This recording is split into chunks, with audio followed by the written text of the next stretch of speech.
Cara bikin anak betah belajar di rumah. Bang, nanya dong, konten yang tepat dan tidak tepat itu seperti apa? Apa perbedaannya? Oke lah, kita akan bahas lebih panjang seputar konten yang tepat dan tidak tepat. Terus apa perbedaannya? Biar kita bisa belajar mengevaluasi. Biar konten yang kita bikin itu lebih ngena, berkualitas, dan tidak buang waktu. Jadi yang pertama itu, apa sih konten yang tepat? Konten yang tepat itu konten yang dibuat dengan pertimbangan audiens, platform, tujuan, dan dampaknya terhadap penonton. Konten jenis ini memberikan nilai relevansi dengan kebutuhan orang yang melihat, dan tidak melanggar aturan platform atau norma sosial deh. Jika kamu menemukan ciri-ciri ini, artinya kontenmu sudah tepat. Apa saja? Yang pertama, sesuai dengan tujuan. Konten yang baik itu harus punya tujuan yang jelas. Mau itu mengedukasi, mau itu menghibur, mau itu menginspirasi, atau mempromosikan, atau membangun komunitas. Tanpa tujuan, konten jadi kosong, nggak ada isi, mudah di skip. Misalnya nih, konten tutorial, kamu bahas tujuan edukasi, atau kamu bikin sketsa lucu, tujuannya itu menghibur. Ya, kamu bikin cerita inspiratif, tujuannya ya memotivasi. Poin yang kedua, konten yang tepat itu relevan dengan audiens. Konten yang tepat itu tahu siapa yang dituju. Kalau audiensmu mayoritas ibu rumah tangga, maka konten sebaiknya berkaitan dengan kehidupan sehari-hari yang relate dengan rumah tangga. Apa itu parenting, atau juga kegiatan sehari-hari yang memang ibu-ibu sering ngalaminya.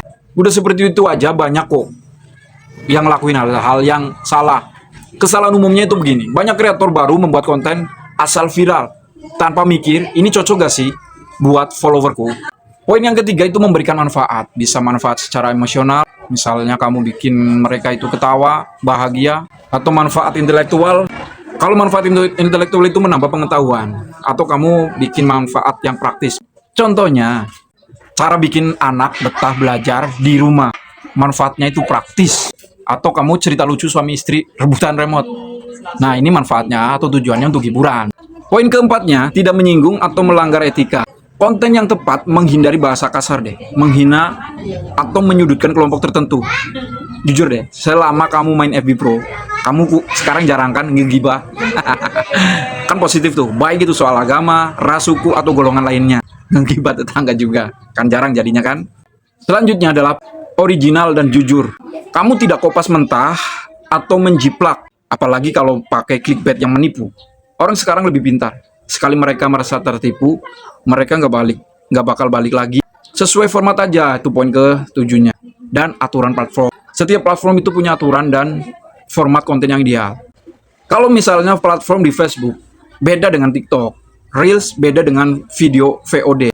Konten yang tepat, tahu cara bermain di arena yang benar. Poin kedua, apa itu konten yang tidak tepat? Sebaliknya nih, konten yang tidak tepat itu konten yang tidak jelas tujuannya, tidak sesuai dengan audiens, mengandung unsur negatif, baik itu fitnah, hoax, atau ujaran kebencian, dan juga tidak sesuai dengan aturan komunitas platform.